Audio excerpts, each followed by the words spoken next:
All right, and we are back with the top 8 debate for Everyday Board Game Podcast. Top 8 Dexterity games. This will be the very first round of the quarterfinals, and we are going to be facing off our number 1 seed, Crokinole, versus our number 8 seed, Animal Upon Animal. Daniel, I used to own Crokinole.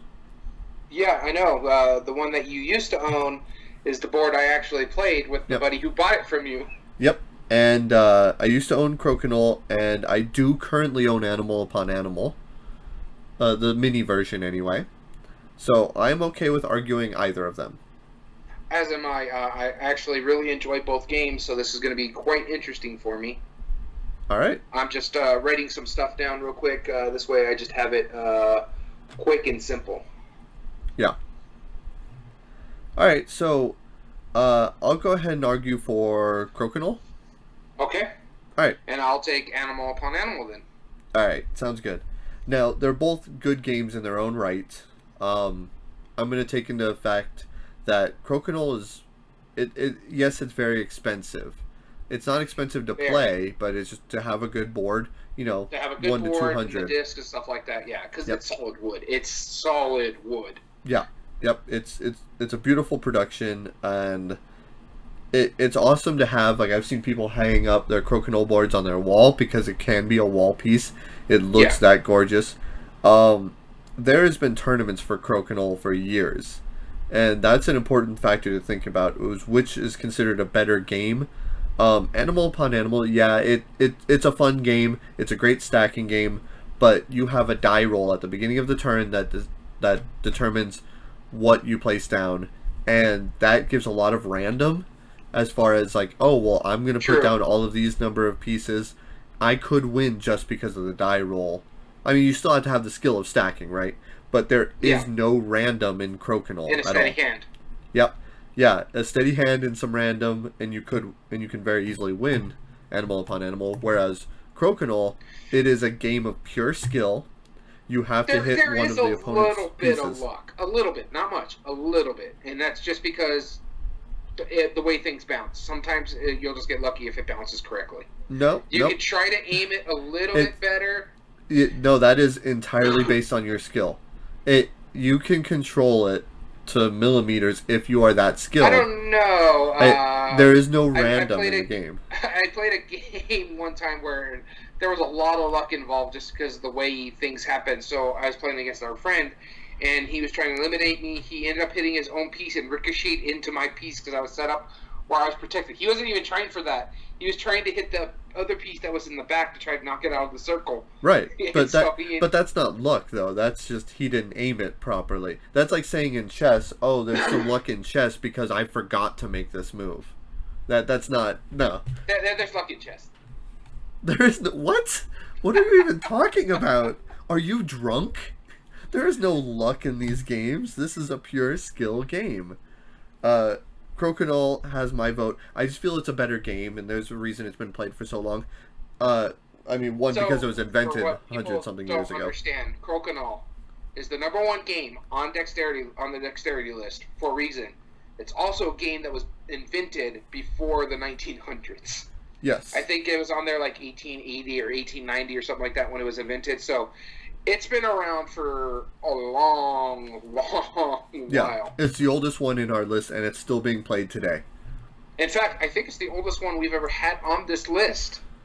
Any of our top 8 debates. Probably, yeah. I'd be very surprised if there was anything else. No, it's legitimately the oldest one we've had on our list. Well, there you go. go. Because we haven't done any classic games. Yeah, and this is not to say that there's no skill in Animal Upon Animal. It's just it's that variant that excuse me. It's the fact that you have to roll the die, and they did that for the kids part of it.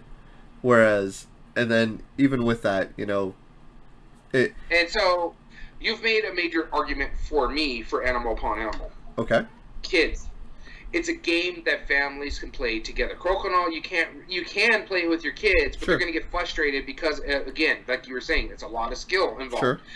Animal Upon Animal is something I can play with my friend's 5-year-old kid. It's also a game that I think your 10-year-old would enjoy just because of the stacking mechanism. Oh, sure. No, he Um, doesn't like that actually. he doesn't My like it, daughter huh? does. My son is so clumsy. I love him to death, but he stacks like this. He will take a big old block and he'll stack like this, like that. Like he doesn't like this. It's absolute chaos. Like it's like all right, I one person would stack perfectly like this. You just whatever. Yeah, you know. but to the point where I have two different friends who have kids around the same age. Both of those kids for their birthdays got Animal Upon Animal, Mm-hmm. and they play it with their parents. So I really enjoy it. I think it's a really good game. And that's the big thing is when we go into like these breakdown, simplicity and familiarity of the mechanism that goes to Animal Upon Animal. Ease of play goes straight to Animal Upon Animal because of how easy it is. Yeah, Other you than learn to that, I stack think Ease from of the first day. play. I think game immersion is really good for Animal Upon Animal as well, just because you are stacking animals. Kids are going to be familiar with the animal shape, so. Yeah, And I then art production, I think I art and would give to production. Animal Upon Animal because Crokinole is basically just one giant board and discs. It's all it is, and some pegs in the Yes. disc. Yeah, but the design is very important. The way that the pegs are laid out, the Yeah. center of it, the design is really important. Whereas the So design on you got the Animal Upon design Animal, part in art and production, where Animal Upon Animal has got the pieces and components in the art. no, Crokinole has it. I mean, there's a reason they sell it for $200. No. Better Animal Upon pieces. Animal. You got animal meeples that you stack on top of each other Yes, for pieces and components. No, I give that one to. Crokinole. All They right, we're going sell to the breakdown. they sell sand. They sell sand that is specifically made for Crokinole boards to Yeah. have But like that. we've already established that it has to come with the base game when it comes with this. They Yes, do not sell sand with the base game. You got to buy some it do. separately. Some do. No, not counting it. All right, so let's go ease of play. Animal Upon Animal, easily. All right, hold on. Simplicity and fair. Okay, AP prone. Yeah, okay. All right, I'll give it Animal Upon Animal. Sure. Replay value is Crokinole. There's tournaments. I'm sorry. Yes. It's just Yeah. length of time and scale. Well, they both play fairly Sure. quickly.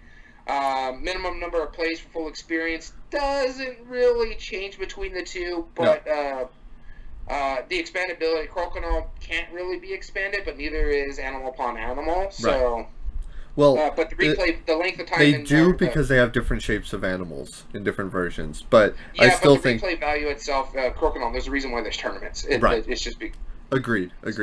meaningful choices. This is where I give it to Crokinole. Yes. Because you are impacting other players, you are impacting your long-term strategy, depends on where your thing lays, and if you make a mistake, it will kill you. Okay. It can kill you. So it comes down to immersion. Does the theme match the mechanisms? Well, I mean, Well, both of them played there's no real theme to it per se. yeah, there's no for theme to either one. of them. But I mean, Crokinole, I don't know what that is based on the name. Animal Upon Animal, I know exactly what I'm playing. You put an animal So upon an animal. we'll give Animal Upon Animal theme matching mechanisms. But the interaction with the other players. There's no real player interaction other than table talk for Animal Upon Animal. Whereas Right. in Crokinole, you're competing against that other player and trying to get him less points by flicking his stuff out of there. And there's Yes. a rule in Crokinole that after the first shot, your shot has to hit one Yes. of theirs.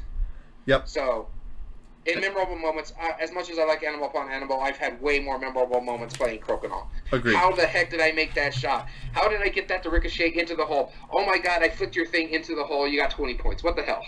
Yeah. Okay, so we're giving it to Crokinole. Yeah, Crokinole's moving on. Although you put up some good arguments for Animal Upon Animal. Yeah. I think it, like, in a nutshell, it all just boils down to that random, Yeah, don't get me wrong. I really enjoy Animal Upon Animal. And again, the same thing with Coconuts. It's a good game to play with kids. Yeah. So, Absolutely. All right. Our number 2 seed, Fuse, versus our number 7 seed, Lupin Louie. I'm taking Fuse. Fuse, hands down. You You think can have Fuse? Lupin Louie. Okay, I'll take Lupin Louie. I adore Lupin Louie. So, spoiler alert, Lupin Louie is the one game I don't like on this list. Really? I thought you did. It's okay. And I've only played the Looping Chewy version of it. Sure. Yeah. But for me personally, it's it's a nice activity and it's fun and there's a little skill to it, but to me it's not a game. Uh, I mean, it's as much of a game as Crokinole is because you can really time and match the pressure of your hits to like perfectly hit their discs every time. Yeah, There there is it's one an detriment activity to it, which that I'll bring. requires a little bit of skill. So it's basically the golf of, of board games. Yeah, in a way, there is one very big disadvantage to Lupin Louie. If it goes on, there is one disadvantage to it, but Fuse is more of a set collection game than anything, which So does yeah, have dexterity in it. we are going to explain this to people. Fuse. We did decide to keep on the list because there is dexterity on the cards when you're playing it. It's mainly a speed game, as we've talked about. Usually, if dexterity is not a major component of the game, it gets eliminated. However, we decided to keep it in there because there is a major role on the dexterity part of Fuse. Yeah, So if you're stacking your dice and they accidentally fall, like the table get bumped or like that, you lose those dice. yeah, And you have to start over. yep. And then also at the same time, you are racing against the clock, which is a dexterity element. You know that Yeah. speed thing is important, and so yeah, Fuse, in a nutshell, is a dexterity game. So with that being said, you want to take Fuse? I'll take Fuse.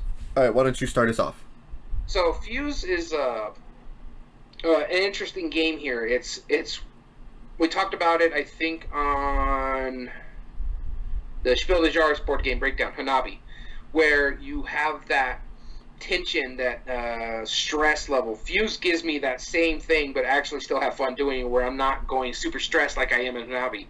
Because we're playing against the clock. We're trying to stop a bomb from blowing up by getting the number of dice and matching them and trying to make sure everybody gets the die that they need, or else bad things can happen. Because if you're not able to use a die, you have to roll it, and then you have to either lose that color die or that number on the die face because it's multiple colors. And it's cool because you have like these cards and you're trying to go through this deck of cards. And there's different ways you got to do it. You got to match numbers. You got to match colors. You got to make sure you don't have the same numbers. You got to make sure you don't have the same colors. You got to stack them in a certain way. So you got to stack them like a pyramid, or you got to stack them up a straight line in a pole. And to me, that is one of the best parts of this game. And again, 10 minutes. You only have 10 minutes. And there's a great app integration with it, where if you play in what is, I forget what it's called, but it's basically the stress mode, where the computer is calling you out. Yeah. See, I thought you'd be better than this. What's going on here? Yeah. Yeah. I love that. The tension mode. It's Yeah, so good. there's a second game along this line called Flatline. And I like Flatline, don't get me wrong, I still enjoy it, but I think I like Fuse more just because how quick it plays, how fun it is. Yeah, I actually have it on my board somewhere around here too. I think it's on this side. But yeah, I own it, and then I also own Fuse. Where is my Fuse box here? Listen for the sizzling sound of it getting shorter. Right here. Really Nice. good game, a really good filler game is why I enjoy it. Again, gives you the tension. It's a really fun game, and you get to play it in 10 minutes. Because that's literally the timer. It plays in 10 minutes. All right. My argument for Lupin Louie is it's one of those games that it is heavily skill based. It doesn't seem as skill based as others. It's not heavily skill based. Yes, it is. Yeah, absolutely. No. You're just mad because I beat you. So no. Actually, we've never played a game together. No. I don't think. But Lupin Louie, I mean, if you have somebody who is well practiced and knows how much pressure to put on the paddle, they will likely win every time. And I know this because me and my son play it fairly often, and he gets so competitive. But I've played it so many times that I now know the exact pressure where I can tap it and almost every time just knock over one of his chips. There is one big disadvantage to it for players, and I want to see if it goes on that I'll bring it up, because that would be the deciding if it like went against Crokinole, for example. I already know that Crokinole would win based on it. But as far as simplicity of play, ease of play, it definitely goes to that, of course. Lupin Louie. Whereas like replay value, probably more like Fuse. Fuse, yeah, I give replay value. And there's a lot more meaningful choices in Fuse too, because you're into it. Because Yes, you are. Game immersion, I'm sorry, that goes straight to Fuse. Because the theme matches the mechanism. And art You're and racing production. against the clock. Sure. You're interacting with the other players because there's a lot of table talk and you're trying to decide who gets what piece. This way Yep. we don't have to take that penalty. And there's a lot more memorable moments for me. And I played Loop and Chewy twice, maybe. Sure. And I did not like it. To me, it's just a big thing of plastic where you're trying to knock pieces out. It's not that fun. Yeah, I mean, I get your argument for it. I mean, so yeah, I agree. Fuse will be going on. So let me bring up that one disadvantage that Loop and Louie has over, say, something like Crokinole, because both of them are a game of skill. However, if I get the first hit on Louie and I'm able to knock over your disc perfectly, you won't be able to hit him to deflect him. So if I do that 3 times in a row, you don't get to play. Yeah. And that's that is a major flaw. I forgot about that flaw. yeah, and I get why people wouldn't like that as much comparatively. I still adore the game. I think Loop and Louie is one of the best games ever. But and I get why people enjoy playing it because they can just sit down, they can watch, they don't need to be explained on how it plays. You just look at it and you know how it plays. So I like it a lot, but I do agree Fuse needs to go on. Yeah, no, you're probably one of the only few people I know that actually likes Loop and Louie. I can't stand the game. Oh, every time I bring it to the shop, people play it for hours. You're one of the few people I know who don't like it. That's the weird thing. Because it's not a game. It's a hunk of plastic that can screw people over. It's well. I can play the game and not play the game. No. It's you fun. just said it. No, yeah. If you play against someone who's like amazingly skilled, but that's rare. I mean, it's like chess, you know. If you play against somebody who's a grandmaster in chess, you're never. It doesn't matter what pieces you move. There's one time when I played chess, I lost in 3 moves. Yep. Because I went up against someone who was really good at chess. And it's miserable, not really a right? grandmaster, but I lost in 3 moves. I opened up like I normally open up. I did some stuff, and it's like bing, bang, boom, checkmate. What the hell just happened? Yeah. What in the world? Yeah, I hate that, and that's one of the big things about like why chess doesn't get played as much is because there is that level of. That's my same problem with Loop and Louie is that sure. If I can't block you, if you hit it just right, I'm just gonna sit there and watch you hit all 3 freaking discs. Right. Yep. I don't disagree with that. All right. So let's move on to round number 3. Tumbling Dice versus Ice Cool. Well, you know which one I'm taking. You know which one I'm taking. So this is my board my buddy made me. The numbers are actually burned into the actual board itself, as well as he gave me the gray Jedi symbol. I'm gonna have to call Eagle Griffin on this and let them know. No, so dude, you can find this stuff online. The schematics for it. Thanks for spending 50 of my. You're welcome, Ithri. We're glad.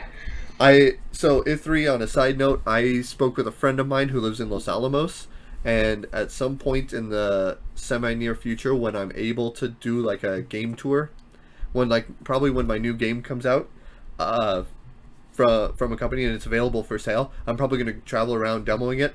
I'll meet up with you. Let's play. I'm in, 100%. Do you want me to do the opening statements for Ice Cool? Yeah. Okay. So on the back of the box, Ice Cool has a series of boxes that kind of go inside of each other, and they're clipped together throughout the game.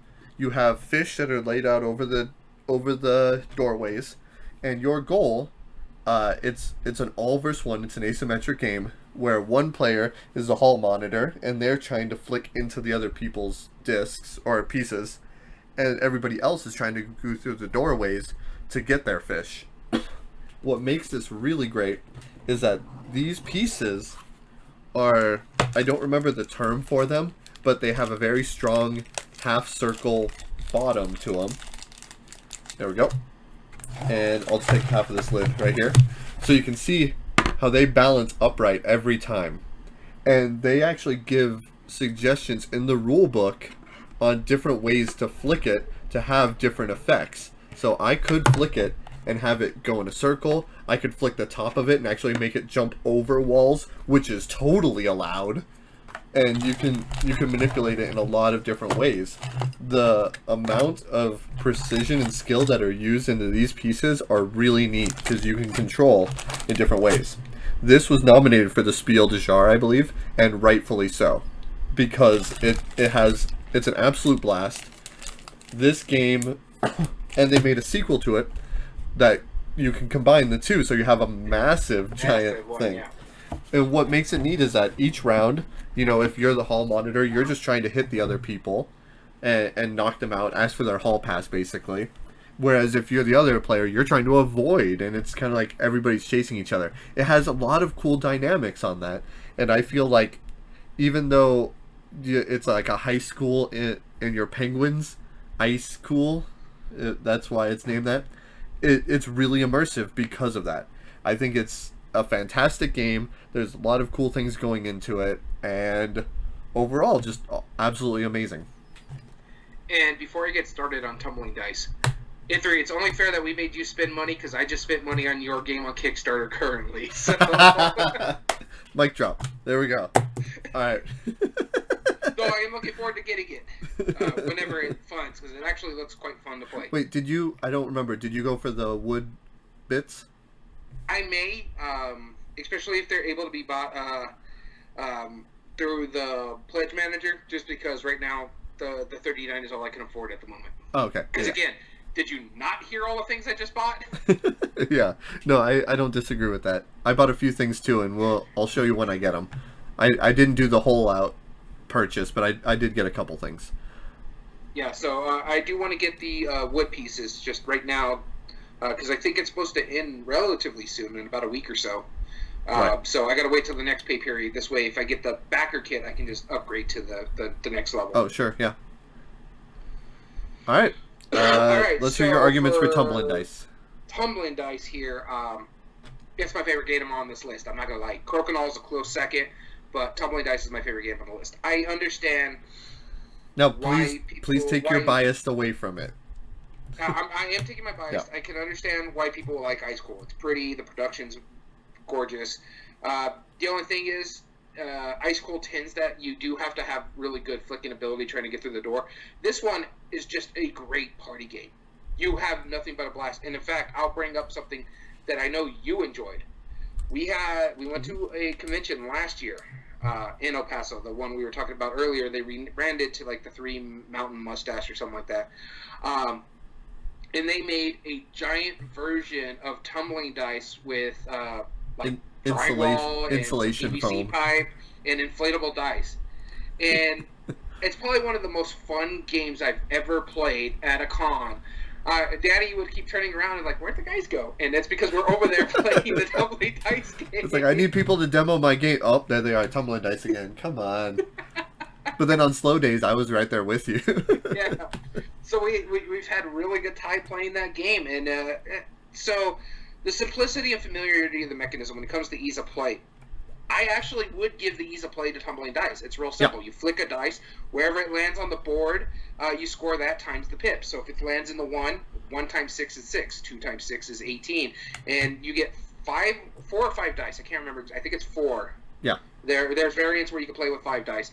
And whatever they land, you score it all up. You play 4 rounds. Whoever has the most points at the end of the game wins. It's so simple, yet so fun, because when it comes down to it, the skill level is you're trying to increase your points by knocking your dice maybe down to another further level, but you're also trying to knock someone else's dice off the board so they don't score. And so I really enjoy that game. I really enjoy it. It's so much fun because of that. Also, like the actual Eagle Griffin board, it's a nice board. Like I said, I had a buddy who made me this, and I really enjoy it because it's my board. It's my simple board. I'm a big Star Wars fan, and like I said, he put the Grey Jedi symbol in here. That's an expanded universe for people who don't really follow Star Wars. You don't really see a lot of the Grey Jedi nowadays. Yeah. He put their symbol in there. The Grey Jedi are the neutral. They play both sides of the Force. They have Force lightning as well as some of the Jedi ideals and stuff like that. So I really like the Grey Jedi in that aspect, and he put it in the board. He knew that and put it in the board. But the Eagle Griffin board collapses on itself. So you can pull it all the way out, you can push it all the way in.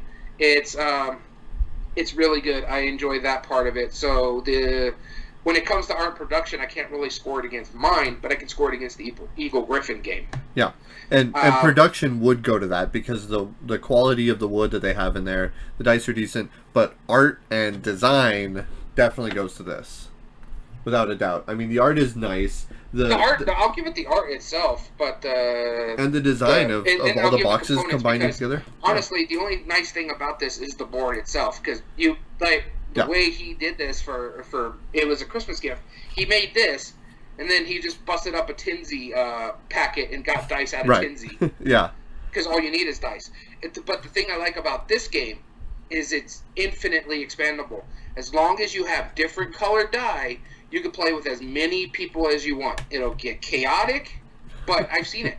Dice Tower, whenever they do their 24-hour live streams and games, they just have a rolling circle of people going around the board, flicking their dice, and then they count it up. So, and I bust this out at parties. Another buddy of mine has another board like this.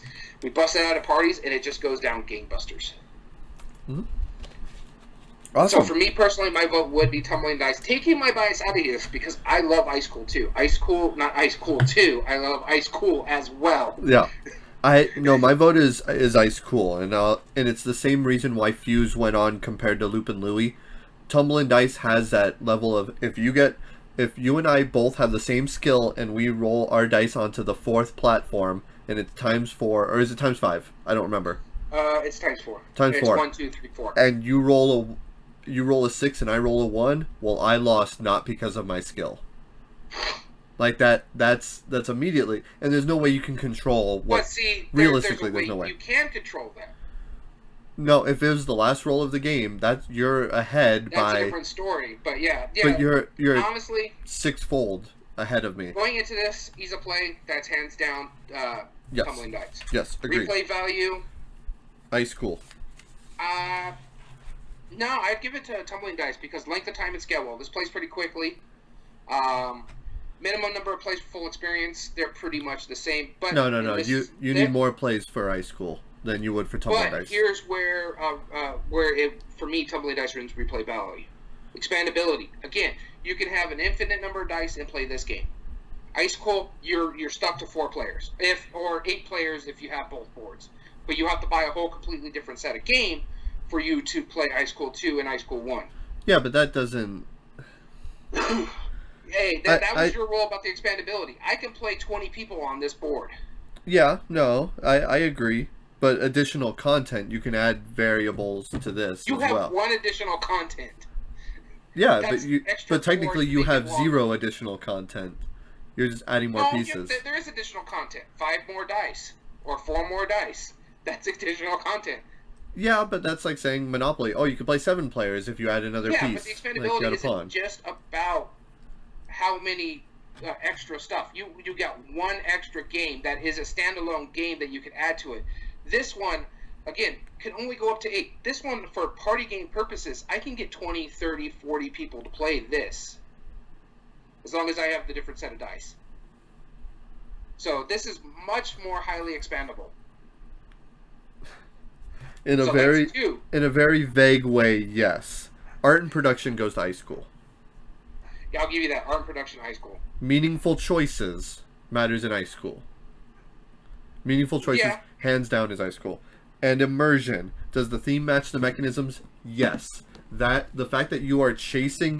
the fact that one player is chasing the other players while the other players are trying to avoid them really matches, like, hey, I'm the hall monitor. I'm going to get you. I'm going to catch you without your hall pass. That's super cool. I mean, it's a silly theme. It's ridiculous, right? It's a stupid theme, but fine. I'll give you that. Yeah, whereas, like, does tumbling dice match the mechanism? Yeah, the dice tumble. Yeah, that's it, right?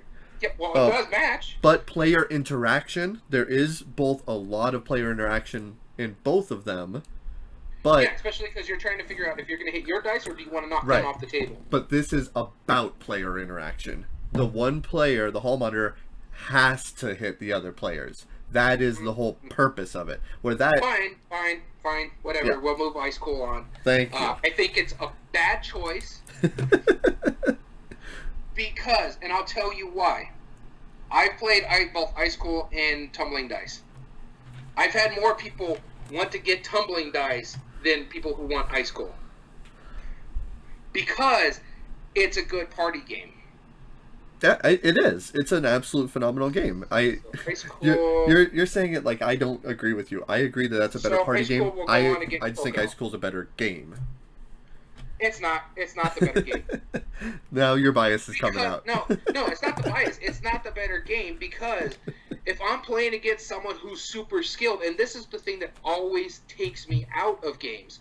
If I'm playing someone with super skill who knows how to do those trick shots, I'm not going to be able to play the game. I'm not going to have fun because I'm going to get massacred every time. Tumbling dice, that takes it out. You just got to make sure you get the dice properly. And that's got a little bit more luck involved just because of what the dice face lands. Sure. But, and again, more people want tumbling dice that I played with when I showed it, and more people than Ice Cool. Okay. Let's move on to the next round. Rhino Hero versus Terran Meeple City. Ice Cold goes straight in against Crokinole because it will be the lowest seed. Yep. All right. And that's where it will die.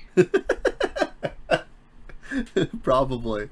It might. I don't know. Those are both very, very similar games.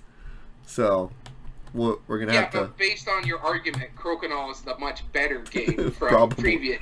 Yeah, probably. Yeah. Alright, so Rhino Hero versus Terran Meeple City. I know which one I want and which one I like more, but I'll let you choose since I took Tumbling Dice. No, go ahead. Which one do you want more? I'll take Rhino Hero. Alright, I'll do Terran Meeple City. I have the Rampage version, so it's the same game, just a different name. It's the same game, they just had to change the name because copyright issues. Yep. Alright, do you want me to lead? Yeah, go ahead. Terran Meeple City. It is kaiju monsters breaking down buildings, literally. The buildings are made up of stacks of meeples, one in each corner, and you have a number of levels that you're moving around. Your goal is to destroy buildings for points, eat certain sets of people for points, gaining abilities for different things, throwing cars. It's absolutely super thematic. If you've ever wanted any kind of kaiju monster thematic game, well, I've owned 3 so far that were both Dexterity, and they're both kaiju monsters, or they're all 3 of them are kaiju monsters. I still own all 3. Rampage is the best of that. Because on your turn, what you're going to do is you're either going to move your disc, which means you move your piece, try not to jump off the board. You are able to hit other people's monsters off the board, which is always fun when that happens. Excuse me. You can pick up cars and throw them, which you literally put this wooden car piece on top of your dinosaur and you flick it at people. So you're launching a car across the city. You can drop your dinosaur onto buildings, which just has carnage of buildings and meeples and pieces of everything flying everywhere, and it's absolute insanity. And you can eat meeples that are in your area, because that's ultimately the goal. It's pure chaos. Everything ends up being a complete massive rubble of pieces, good production, really thick tiles, and meeples lying everywhere. It's absolutely ridiculous. So much to the point where I've still been trying to find games that might replace it. So I bought Smash City, which is another example of that. I apologize, headphone users, where this has giant foam dice as your monsters, and you roll them into the buildings, quite literally. And so that's fun. And there was another one called like Monster City Smash or something, where you have Godzilla and King Kong, and they're little RC cars, and all you can do is move them forward with the RC, or spin them, which they spin around and try to knock over stacks of buildings that are basically made out of like the same plastic as Monopoly houses. Anyway, back to Rampage. The reason why I like it, and these are both very Terran Meeple City. Yeah, Terran Meeple City. The reason I like it, and I both adore these games. I think we'll just have to quickly go down the breakdown just to see. It really does bring out like the idea of a kaiju monster like coming in, and with all the carnage and pieces lying everywhere, it's just awesome. So that's funny story with Terran Meeple City. It's my second least favorite game on this list. Why I is that? enjoy it, don't get me wrong, but to me, this one, there's some stuff in it that I just have issues with, like the blowing of the car off the top. I just no. Oh yeah. The blowing the pieces. Yeah, the The acidic flicking breath. pieces and Yeah. stuff like that is fine. Sometimes the buildings, even though you hit it decently enough, the way they're built, it's a lot harder to actually break them down. There are some technical issues that I have in the blowing. That's just the thing that because you just sometimes see the spittle just flying across the board, and I'm just Yeah. like. I don't even allow that in my version, personally. But yeah, that's in the rules. But it's in it. You're right. You're right. I had Rhino forgotten about that. Hero.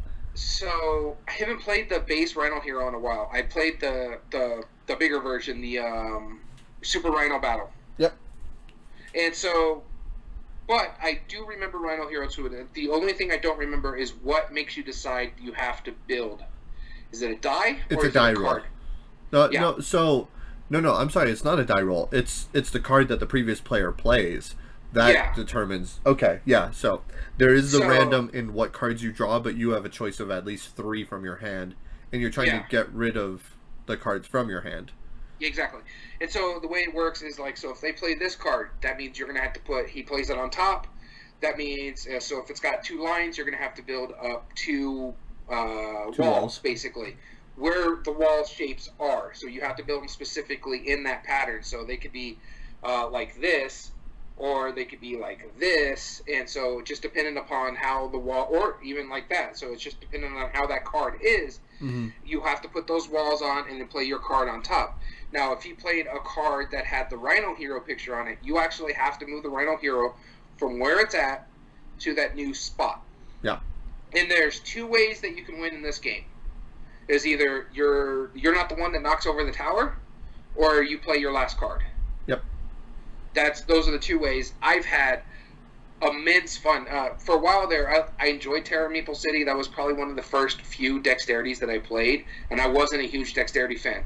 Rhino Hero is the one that made me find out that I actually like Dexterity games and really enjoy certain aspects of them. And this is one of them. I'm not very good at it. I don't have a steady hand, and then once it gets to a certain point, it gets really tall. And so I like it. To me, Rhino Hero is just the game that should go on just because of the way it plays. And the big thing is, it's great with kids. Yep. Because it's a Hoboline. It's a Hoboline game, and Haba to me is the go-to kid/family games when you want to get games that parents can play with their children. Yeah. Haba really, I mean, there's a reason why Haba has 2 different games on here. And that's because that's what they do. Dino have you seen World. the most recent Watch It Played? No, what is it? So he's talking about the Board Game Geek promo sales, like the store. Oh, okay. They imported the super giant Rhino Hero. It's expensive, but they have the super giant Rhino Hero in there that as you're playing, it can go over 6 feet tall. All right. Well, dude, I don't have money for this. Why you gotta tell me? Anyway, darn it. So it even says that it became good for conventions or parties, and I'm like, yeah, what? That'd be awesome. Yeah, that would really be awesome.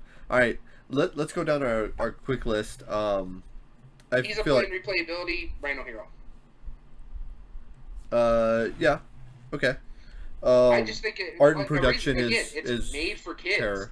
That's why it's simple. Yep, art and production is Terra and Maple City, just because of all the art has so many different hidden stuff, and we're basically going off Rampage, right? Because I don't know what the Terra Maple City board actually looks like. It's the same because the production. I'll give it the pieces and component. I'll give it. Yep. It's just that the reason why I like the Rampage copy is there's little hidden secrets why they got in a lot of trouble. Like out of the sewer, you have the Ninja Turtles. There's Captain America's shield on one of the buildings. Yeah, I think there's a Ghostbuster card printed in there somewhere. Yeah, exactly. Like the art and production in that is top notch. Immersion, like. Ooh, theme matching the mechanism I will give to Terra Maple City because you do feel like a kaiju, but I like the interaction that Rhino Hero gives people because they play that card and they're like, you son of a why 3 in the freaking hero too. Yeah, exactly. Okay, I'll give you that. And memorable moments, you always have that peak moment where the tower falls, and everybody's Yeah. like, yes! And you know what's ridiculous about Rhino Hero? It's not only just a good game for kids, kids are way too good at it. I played against a kid who did, the only time I've ever seen it, stack a 3 foot. She used all of the tiles, was able to stack up the entire length, and that was with a fan going on in our game room. So like the tower was like actively moving while she was doing it, and The somehow tower still is pulled it off. almost taller than her. Yeah, exactly. That was amazing. So me, game immersion itself goes to Rhino Hero. So we got replay value and you got meaningful choices. Okay. So replay value, length of time. Rhino Hero tends to play faster than Meeple City. To me, Terra and Meeple City sometimes overstays its welcome, especially if you can't get the right kind of flicks or the right kind of things to break down the buildings. It just in the Meeple, there's a lot more luck in Terra Meeple City for me as well. Because you're trying to get the certain people that you come in there, and the ones that you don't want to eat end up showing up. Whereas Rhino Hero is not luck. That's basically skill, and that has been your argument the whole time. You got to be skillful how you stack it. You got to be skillful how you put things. Expandability. Yeah, we just talked about it. There's two other games in the Rhino Hero. Yeah, but additional content could also. I mean, had they not had the problems with Rampage being Rampage and changing it to Terra Maple City, there could have been expansions. There could have been other things. I feel like it's easily more expandable. I do agree though that the replay value, because of the special abilities, though, the minimum number of plays for a full experience of Rhino Hero, each hero is different, and you get the special ability cards. Yep. Whereas Rhino Hero, I'm sorry, Terra Meeple City was that was my argument. Whereas Rhino Hero is just, like you're going to stack the game. All right, replay value, unfortunately, will have to go to Terra Meeple City. I don't agree with it. So because and for me, the big part of it is the length of time. Terra Meeple City really overstays its welcome. Yeah, I don't disagree with that. I can understand that. So and meaningful choices impacting other players. There is a lot more impact on other players in Rhino Hero because of the cards you play in your hand. Yep, everything you do will affect the long-term value strategy. Of the game. So that's two right there. So that Rhino Hero moves on. Rhino Hero moves on. I agree. And arbitrary choices just for Rhino Hero, just to make that argument. Yeah, that could hurt you too if you make bad choices. No, if you're playing a two-player game and you're like, all right, fine, I'm gonna skip you. Wait, darn. Yeah. Ooh. Yeah, that's. Yeah, I don't disagree. I think like in Terra Meeple City, you could just flick arbitrarily and hope and like drop some stuff, and you don't have to interact with the other players. Yeah. You could just be like, all right, well, you can whatever. just flick, and if you make a mistake in one flick, you could fix it in the next flick. It just exactly. Where if you make a mistake placing a wall, oh, that's gonna build up real fast. Yeah. Okay. All right. I don't disagree with that. All right. Which brings us. We got our semifinals. Number 1 Crokinole facing the number 6 Ice Cool. And number 2 Fuse versus the number 4 seed Rhino Hero. So I know who I'm rooting for in the next round. And then the number 2 and 4 seed bracket is going to be ridiculous. Yeah, well, I know what we're rooting for. We're trying to take the bias out of it, but I mean that's part of the debate. We're going to have to anyway. But yeah, we're going to see how this works out. I don't know. I don't know how it's going to work out, to be totally honest with you. So anyway, stick with us. We're going to take a very, very quick break, and we'll be back very shortly.